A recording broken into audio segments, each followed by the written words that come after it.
একদিন শখ করে ভালোবেসে এই গাছটাকে নিজের হাতে করে আমরা বসিয়েছিলাম। আজ যে এভাবে নিজের হাতে করে এই গাছটাকে কেটে ফেলতে হবে, সত্যি আমরা এটা কিন্তু কখনো স্বপ্নেও ভাবিনি যে এরকম একটা কাজ আমাদেরকে করতে হবে। তো বন্ধুরা, জীবনে যা কিছু খারাপ সবটা কিন্তু তোমাদের পূজা দিদির কপালেই লেখা আছে।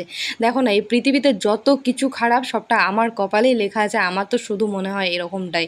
জীবনে যা কিছু আমি ভালোবেসে করেছি, সেই কাজগুলো কিন্তু সব সময় আমার কাছ থেকে কিন্তু চলে গেছে। আর যে জিনিসগুলোকে আমি ভালোবেসেছি সেগুলোকে আমার কাছ থেকে একে একে কেড়ে নেওয়া হচ্ছে। দেখো, এই গাছটাকে আমি প্রচুরই ভালোবাসতাম। এই গাছটাকে ৩-৪ বেলা করে আমি জল দিতাম। গাছটা একদমই ছোট ছিল। ১ বছরের মধ্যে গাছটা কতটা বড় হয়ে গেছিল।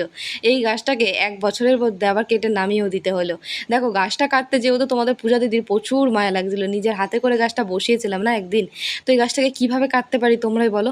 শুধুমাত্র একটা ছোট্ট ভুলের কারণের জন্য এই গাছটাকে আজ আমাদেরকে কেটে ফেলতে হলো। যদিও বা আমার গাছটা কাটতে প্রচুর মায়া লাগছিলো, তাই জন্য কিন্তু মাই গাছটাকে কাটছিল, আর আমি দাঁড়িয়ে দাঁড়িয়ে দেখছি আর চোখের জল ফেলছি। চোখের জল ফেলে আর কি আর হবে, তোমরাই বলো বন্ধুরা। যা হওয়ার তো হয়েই গেছে, আর কিছু করার আছে কি? নতুন করে যাতে আবার একটা গাছ আমি বসাতে পারি, এখন সেটাকে নিয়েই আমাকে ভাবতে হবে। তো এই গাছের ছোটো ছোটো ডালগুলোকে আমি কেটে রেখে দিয়েছিলাম। তো তোমরা আমাকে অনেকেই কমেন্ট করে বলেছিলে, আমি আগের একটা ভিডিওতে বলেছিলাম যে এই গাছটার কোনো ব্যবস্থা থাকলে প্লিজ তোমরা একটু জানিও। তোমরা আমাকে অনেকেই কমেন্ট করেছো যে দিদি গাছের গোড়ায় একটু গ্যামাসিন গুলে দেখো, সাইডে দাও, এগুলো চলে যেতে পারে পিঁপড়েগুলো। তো গ্যামাসিনটা আমি দিয়েছি, আর কিছুদিন আগে যদি দিতাম তাহলে কিন্তু গাছটা হয়তো আজকে আমাকে এভাবে কেটে ফেলতে হতো না। তোমরা একবার দেখো কি পরিমাণে গাছে পিঁপড়ের ডিম পেড়েছে, এগুলো ডিম না কি জানি না আমি। তো যাই হোক, গাছটা তো আমার বিদায় দিতেই হলো আজকে কেটে।